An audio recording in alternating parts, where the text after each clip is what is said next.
Hi hello my dear cuties family, எல்லோரும் எப்படி இருக்கீங்க? ஹோப் எல்லாருமே சூப்பராக இருப்பீங்கன்னு நினைக்கிறேன். ஸோ இன்றைக்கி நம்ம second week of Siruvapuri videos பார்க்கலாமா? ஸோ எங்களோட ஜேர்னியை ரொம்ப பாசிட்டிவிட்டியோடு நாங்கள் ஸ்டார்ட் பண்ணோம். ஸோ நீங்களும் இந்த மார்னிங் உங்களோட டேஸ் எல்லாம் சூப்பராக போகணும்னு சொல்லி அப்பன் முருகன் கிட்ட வேண்டிக்கிறேன். ஸோ போகிற வழியெல்லாம் இந்த மாதிரி குட்டி குட்டி கிளிப்பிங்ஸோடு ஆட் பண்ணிவிட்டு எங்களோட ஜேர்னி அப்படியே ஸ்டார்ட் ஆச்சு.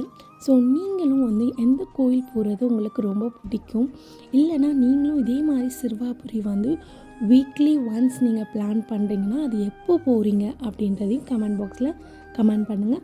உங்களுக்கு எந்த அளவுக்கு முருகரை பிடிக்குமோ ஓம் பாலமுருகா போற்றி அப்படின்னு சொல்லிட்டும் கமெண்ட் பாக்ஸில் கமெண்ட் பண்ணுங்கள். நான் தெரிஞ்சுக்கிறேன் இன்னும் எவ்வளோ கோடி பக்தர்கள் இருக்கிறாங்கன்னு சொல்லிட்டு. அது மட்டும் இல்லாமல் நம்ம சேனலை புதுசாக இப்போ தான் வாட்ச் பண்ணுறீங்க அப்படின்னா லைக் அண்ட் சப்ஸ்கிரைப் பண்ணிக்கோங்க, பெல் ஐக்கனே கிளிக் பண்ணிக்கோங்க. ஸோ நான் போடுற நோட்டிஃபிகேஷன் உங்களுக்கு சேரும்.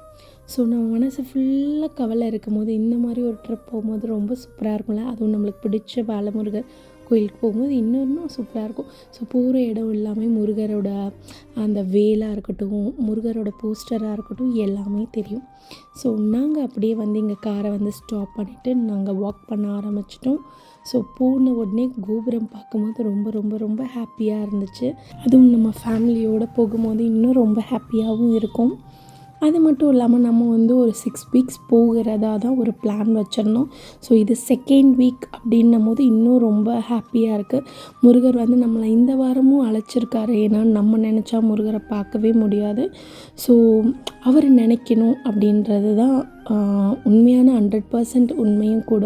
ஸோ இந்த கோபுரம் பார்த்து போயிட்டே இருக்கும் போது என் கண்ணில் ஒன்று தென்பட்டது என்னென்னா, நடராஜரோட சிலை அதில் சென்டராக இருந்தது.